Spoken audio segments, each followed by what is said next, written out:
Geometry है बाबू, यानी कि हम लोगों के एडवांस का तीसरा पार्ट है।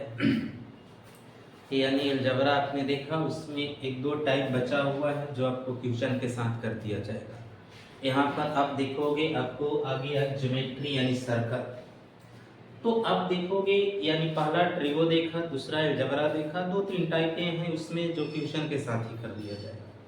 अब यहाँ पर आप देखोगे ज्योमेट्री में आया, ज्योमेट्री के बाद फिर मेंसुरेशन आएगा, फिर पाई चार्ट, उसके बाद एडवांस आपका कंपटीशन का खत्म हो जाएगा। तो आप देखो ज्योमेट्री में हम लोगों ने पहला देखा सर्कल, फिर देखेंगे ट्रायंगल, फिर देखेंगे क्वाड्रिलेटरल। तो इसके बाद हम लोगों को सभी पार्ट्स अलग अलग देख लेंगे तो क्लियर हो जाएगा। हम लोगों ने पहला सर्कल देखा, उस सर्कल आप देखोगे ध्यान दे करके, क्योंकि ये थ्योरम पर ही डिपेंड करता है क्या क्या कहानी हो सकता है। तो आप देखो सर्कल में देखो आप, एक केंद्र है आपका, ध्यान रखिएगा क्या है, केंद्र है आपका। अगर कहा जाए कि सर्कल के बाद यानी कि ये जो मिलाया गया सर्कल में वो जीवा कहलाता है, यानी जीवा का मतलब कोड होता है, यानी कोड है। अगला सवाल हम लोगों को कहता है कि ये केंद्र से होकर के जब मिला तो इसको हम लोग व्यास कहते हैं, यानी व्यास मतलब डायमीटर। यानी एक सवाल यहाँ पर नोट करके आप लिख सकते हो, यानी नोट पॉइंट में, कि वृत्त के सबसे बड़ी जीवा को, वृत्त के सबसे बड़ी जीवा को व्यास कहते हैं, यानी सबसे बड़ी जीवा होगा उसे व्यास यानी कि डायमीटर d = 2r होता है। यानी वृत्त के सबसे बड़ी जीवा को क्या कहते हैं, व्यास कहते हैं, ध्यान में रखिएगा। यानी वृत्त की सबसे बड़ी जीवा को क्या कहा जाता है बाबू, व्यास कहा जाता है। अब उसके बाद देखोगे आप अगले क्वेश्चन में क्या कहा जाता है बाबू, यहाँ पर ध्यान रखोगे। देखिए ये हमारा बना गया है, ये भी देखिए एग्जाम में आपको पूछा जाता है। यानी कहा जाता है कि जब दो वृत्त एक दूसरे से बाह्य स्पर्श करते हैं, जब दो वृत्त, यानी आप लिखते चले जाओगे, रूल नंबर फर्स्ट आ गया है बाबू, यानी रूल नंबर फर्स्ट क्या है आपका, जब दो वृत्त एक दूसरे के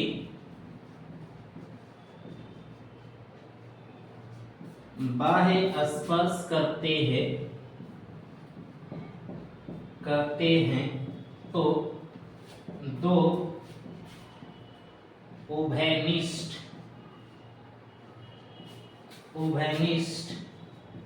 स्पर्श रेखा खींची जाती है। यानी आप क्या करोगे, फिर से एक बार देख लो, कि जब दो वृत्त एक दूसरे के बाह्य स्पर्श करती है तो दो उभयनिष्ठ स्पर्श रेखा खींची जाती है। देखिए उभयनिष्ठ स्पर्श रेखा इसको बोलते हैं, क्या बोलते हैं, उभयनिष्ठ स्पर्श रेखा। तो ये दिमाग में आपको रखना है, ऐसा नहीं कि जनरली कंपटीशन के लिए टाइप है वो आप 10 क्लास में भी देख सकते हैं। आपको जब जब सर्कल ज्योमेट्री में जरूरत पड़ेगा आप इसको याद कर सकते हैं, इसमें आपको कोई दिक्कत नहीं है। तो देखो क्या हम लोगों ने रूल फर्स्ट देखा, जब दो वृत्त एक दूसरे को बाह्य स्पर्श करती है तो दो उभयनिष्ठ स्पर्श रेखा खींची जाती है। रूल नंबर सेकंड देखोगे आप,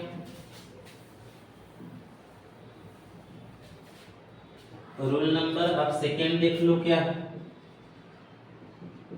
सभी पहले देखो एक एक एग्जांपल, फिर करते चलेंगे देखने के बाद। दूसरा है बाबू, कहता है कि दो वृत्त जब एक दूसरे से बाह्य स्पर्श नहीं करते हैं, दो वृत्त जब एक दूसरे से,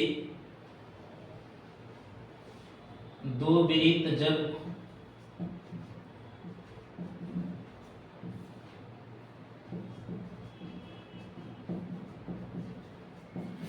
दो वृत्त एक दूसरे से बाह्य स्पर्श नहीं करते हैं तो उससे भी कितने अनुप्रस्थ स्पर्श रेखा खींची जाती है, दो खींची जाती है। तो आप लिख सकते हैं इस बात को कि जब दो वृत्त एक दूसरे के बाह्य स्पर्श नहीं करती है तो दो यानी दो अनुप्रस्थ स्पर्श रेखाएं खींची जा सकती है। रूल नंबर 3 देखोगे आप, यानी रूल नंबर आप 3 देख लो, आपका क्या 3 है बाबू। आप सभी एक बार रूल देख लो, फिर एग्जांपल देते चले जाएंगे, आपको क्लियर हो जाएगा। रूल नंबर 3 आपका क्या है? वृत्त में केंद्र से जीवा पर डाला गया लंब, वृत्त में केंद्र से जीवा पर डाला गया लंब जीवा को दो बराबर भागों में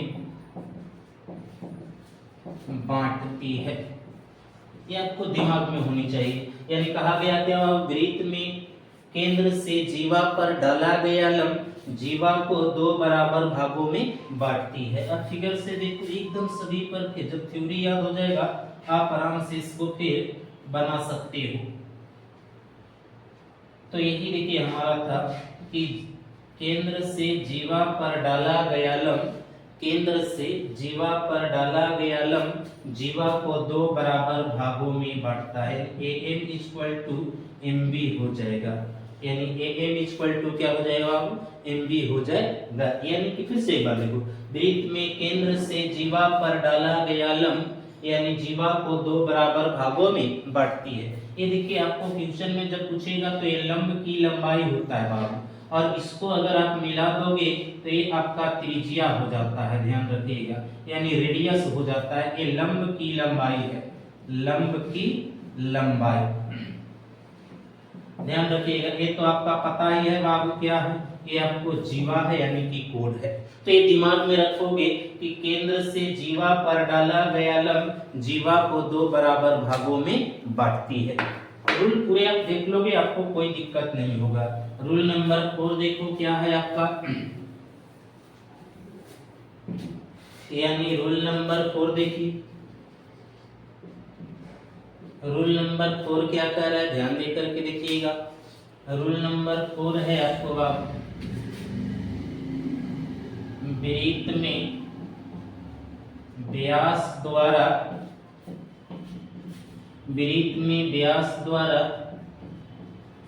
परिधि पर बना कोण 90 डिग्री का होता है। वृत्त में व्यास द्वारा परिधि पर बना कोण 90 डिग्री का होता है। फिगर से देखो आप, इसकी भी जरूरत बहुत ज्यादा पड़ेगा। यानी ये आपका वृत्त है, केंद्र है बाबू, व्यास है आपका, तो कह रहा है कि व्यास द्वारा परिधि पर बना कोण, व्यास द्वारा परिधि पर बना कोण ये 90 डिग्री का होता है बाबू।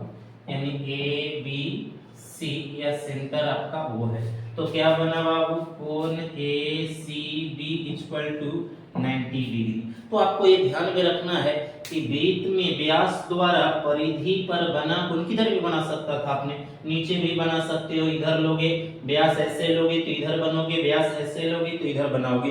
तो वृत्त में व्यास द्वारा परिधि पर बना कोण 90 डिग्री का होता है। अगर आप इस पर एग्जांपल देख सकते हैं, जनरली ऐसे ही बाबू, तो इस तरह का आपके पास क्वेश्चन रहता है, इस तरह आपको मिला हुआ रहेगा बाबू। हम सब लोग इसमें आप पूरे एग्जांपल देख सकते हैं, बट अभी देखिए जनरल इस तरह का एग्जाम में आप क्वेश्चन देखे होंगे। एग्जांपल कहा जाए एक पूरा आपका 50 है बाबू, तो ये कितने में डिवाइड हो जाता है, 25 डिग्री में हो जाता है। तो आपसे पूछ देता है एक कोण कितने डिग्री का होगा, ABO रहेगा। तो आप सीधे से ध्यान दोगे, कैसे निकाल पाओगे बाबू, अगर आपसे पूछ दे BOA का कोण अंदर वाला कितना होगा। तो आप देखिए व्यास द्वारा परिधि पर, क्योंकि AOB व्यास है आपका, ये तो 90 डिग्री हो जाएगा बाबू, ये भी 90 डिग्री हो जाएगा। तो आप क्या करोगे, जानते हो ये आपका त्रिभुज बन गया है, तो त्रिभुज के तीनों कोणों का योग 180 डिग्री होता है। तो ये आपका 90 25 कितना हो जाएगा, 9 2 11 5 100 इतना, यानी इसमें आप 65 जोड़ दोगे, 5 5 10 7 1 8 180, यानी आपका ये भी 65 आएगा, तो ये भी कितना आएगा बाबू, 65 आएगा। तो आप सीधे से दिमाग लगाओगे कि अगर इस तरह का सवाल है, आपको यही थ्योरम यूज होगा वहां पर कि व्यास द्वारा परिधि पर बना कोण 90 डिग्री का होता है। तो एक दिमाग थ्योरी बार बार बोलेंगे, कॉपी निकाल करके रखो, आप थ्योरी को छापो, एकदम आपको जब रूल पता रहेगा ना तो देखना ज्योमेट्री कितना आसान लगेगा। और जैसे ही हम लोगों को दशहरा खत्म होता है नीचे पीडीएफ रहेगा, उसी से हम बताना शुरू करेंगे, क्योंकि क्वेश्चन लिखने में बहुत टाइम लगता है। तो आप ध्यान दोगे कि वृत्त में व्यास द्वारा परिधि पर बना कोण 90 डिग्री का होता है। रूल नंबर 5 देखोगे आप।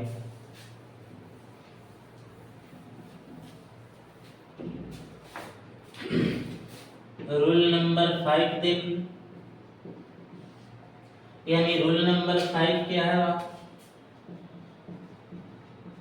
जीवा द्वारा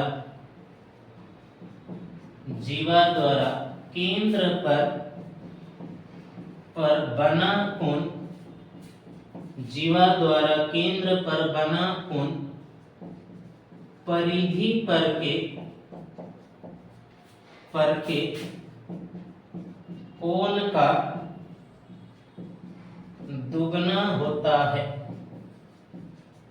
जीवा द्वारा केंद्र पर बना कोण परिधि पर के कोण का दुगना होता है। एकदम दिमाग में रखो कि जीवा द्वारा केंद्र पर बना कोण, एक मान लीजिए वृत्त है बाबू आपका, ए ले लो, जीवा है, ए बी जिसका नाम है, करा कि केंद्र पर बना कोण, आप केंद्र पर बना कोण, यानी केंद्र पर बना कोण, इस तरह केंद्र पर बना कोण परिधि पर के कोण का, यानी इस तरह परिधि पर बनेगा।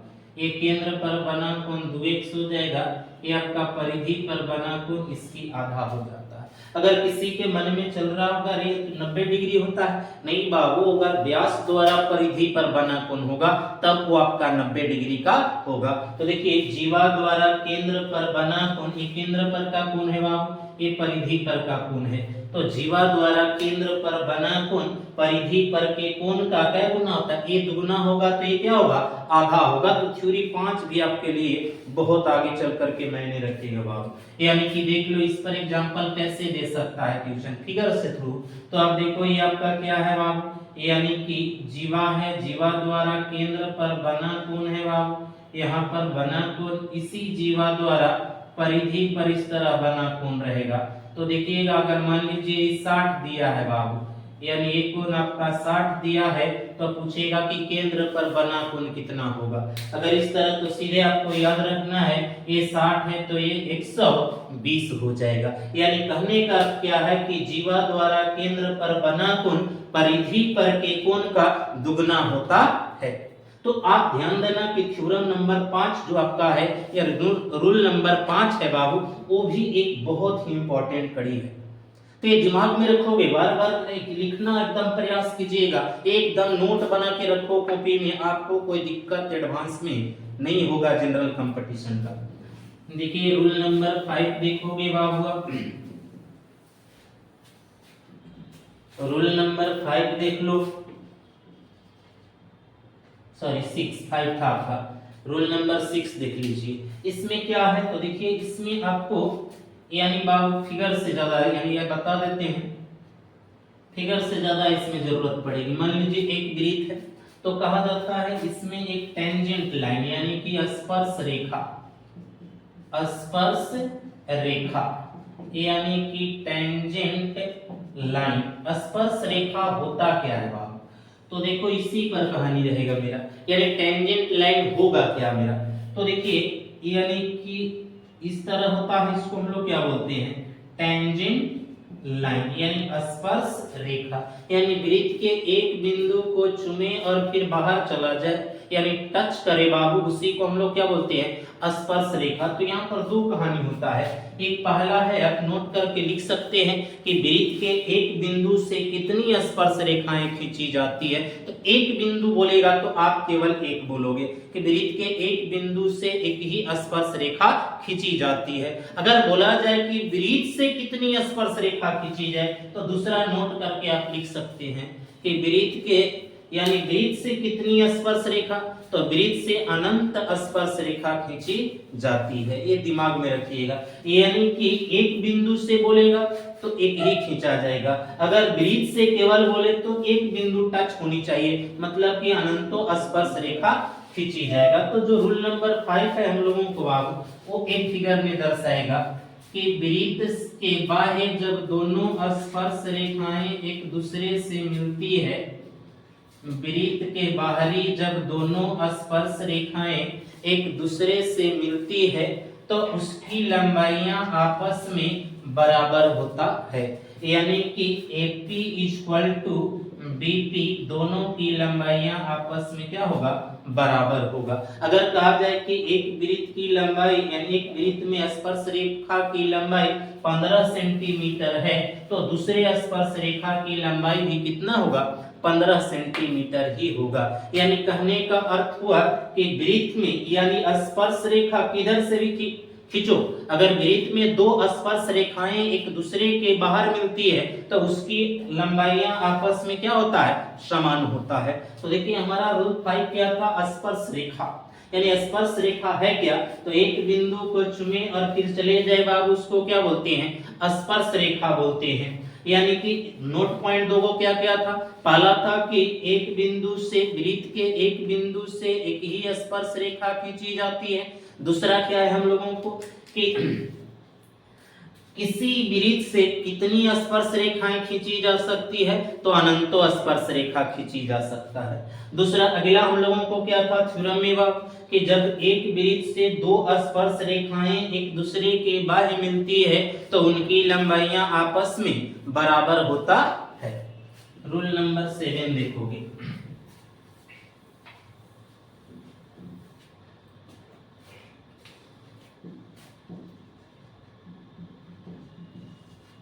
देखो रूल नंबर 7 क्या है, एक ही जीवा द्वारा एक ही तरफ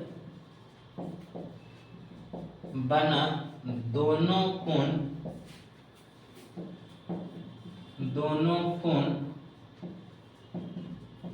आपस में बराबर होता है। यानी क्या कहा, एक ही जीवा द्वारा एक ही तरफ बना दोनों कोण आपस में बराबर होता है। फिगर से देखिए ज्यादा समझ में आएगा। यानी एक ही जीवा द्वारा, एक जीवा ले लो आप, यानी एक कोड लो AB, यानी यहाँ से आपको एक केंद्र है वहां, तो एक केंद्र O कर दीजिए आप। तो कह रहा है एक ही जीवा द्वारा एक ही तरफ, तो आप मिलाओ इस तरफ,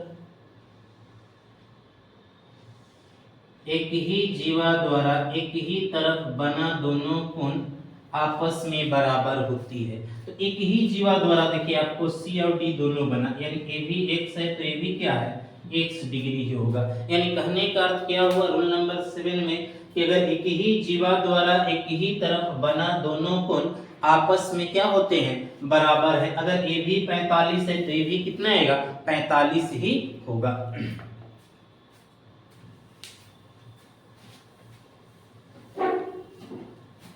रूल नंबर 8 देखो,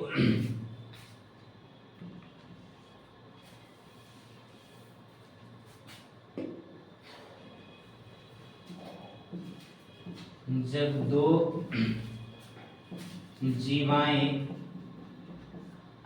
दो जीवाएं एक दूसरे को अंतः स्पर्श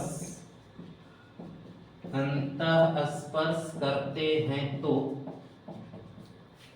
दो जीवाएं एक दूसरे को अंतः स्पर्श करते हैं तो देखो क्या होगा, एक वृत्त है, यहाँ आपका केंद्र O है, यानी दो जीवाएं एक दूसरे को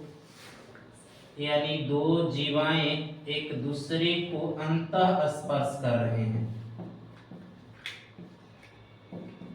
यानी दो जीवाएं, क्या कहा गया हम लोगों को रूल नंबर 8, दो जीवाएं एक दूसरे को अंतः स्पर्श करते हैं तो दो जीवाएं एक दूसरे को अंतः स्पर्श करेगा तो क्या होगा, ध्यान दीजिएगा। तो देखिए यहाँ से हम लोग क्या लिखेंगे बाबू, फॉर्मूला बनेगा क्या, बड़का गुने छोटका बराबर बड़का गुने छोटका। यानी आपका बना क्या हुआ वो, यानी स्पर्श करेगा तो आपको बड़का, इसमें जाओगे तो क्या होगा CP गुने PD, इसमें आप चले आओ तो AP गुने PB, यानी सीधी सी बात है कि दो जीवाएं एक दूसरे को अंतः रूप से स्पर्श करती है, तो उस स्थिति में आपको क्या होगा, बड़ा वैल्यू गुने छोटा और फिर बड़ा गुने फिर छोटा। आपको तीन दिया रहेगा, एक पूछेगा, आराम से आप निकाल सकते हैं। यानी कहने का क्या हुआ बाबू कि बड़का गुने छोटका बराबर बड़का गुने छोटका, यानी आपको कहने का अर्थ है कि बड़ा गुने छोटा फिर बड़ा गुने, अगर छोटा को पूछता है तो भी वहां से मेरा वैल्यू निकल जाएगा।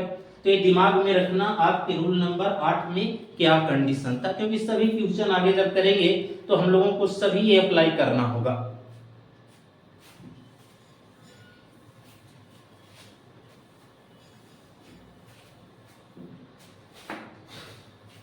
चलिए रूल नंबर 9 देखो।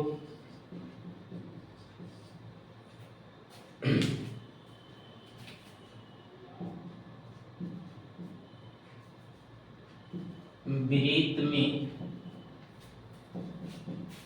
एक जीवा एवं एक स्पर्श रेखा, एक जीवा एवं एक स्पर्श रेखा बाह्य रूप से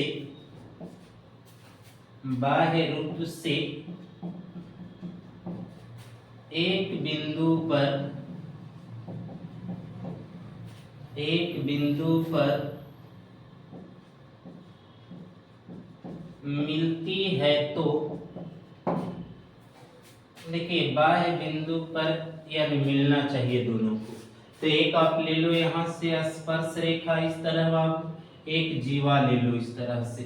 अगर ये दोनों बाह्य रूप से मिलते हैं, आपको वो है, अगर बाह्य रूप से मिलते हैं तो आप क्या करोगे, यहां से आपका P हो जाएगा, A ले लो, A B और ये आपका C हो गया।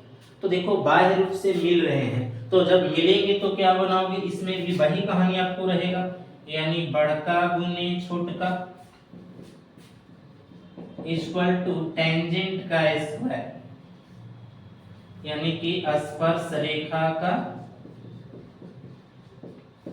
होल स्क्वायर, यानी टेंजेंट का होल स्क्वायर होगा। तो आपको ध्यान रखना है भाई, बड़का क्या हुआ जो रहेगा उसको लिख दीजिएगा, इसमें AB को ले लेते हैं बड़ा और BP हो जाएगा, स्पर्श रेखा क्या है CP का होल स्क्वायर। तो ये आपको देखना है कि सर्कल में कितने सारा थ्योरम था, आपने देखा पूरे थ्योरम आपको इस स्थिति में रहेगा। यानी आपने 9 देखा, एक 10वां थ्योरम है यानी रूल नंबर 10 है, उसको देख लो आप। रूल नंबर 10 एकदम छोटा सा है, क्योंकि टोटल 10 रूल था आपके पास। अगर 10 आपको याद है तो ज्योमेट्री का फिगर से जो क्वेश्चन आएगा आपको कोई दिक्कत होने वाला नहीं है। अगर नहीं याद है तो फिर प्रॉब्लम होगा कि यहाँ पर कौन सा लगेगा, किस तरह अप्लाई किया गया है, तो आपको दिक्कत हो सकता है। यानी 10वां हम लोगों को आप फिगर से ही बता देते हैं, यानी केंद्र द्वारा स्पर्श रेखा पर बनी दोनों कोणों का, यानी केंद्र द्वारा स्पर्श रेखा पर बनी दोनों कोणों का योग 180 डिग्री होता है। यानी केंद्र द्वारा स्पर्श रेखा पर बन रहा है दोनों को, तो केंद्र द्वारा स्पर्श रेखा पर बनी दोनों कोणों का योग कितना होता है, 180 डिग्री होता है। यानी फिर से एक बार देख लोगे, केंद्र द्वारा स्पर्श रेखा पर बनी दोनों कोणों का योग 180 डिग्री होता है। चलिए ध्यान रखिएगा, हम लोगों ने 10 थ्योरम किया बाबू। अब फिगर वाले क्वेश्चन को देखिएगा आप ध्यान देकर के, तो बताएंगे जब हम तब।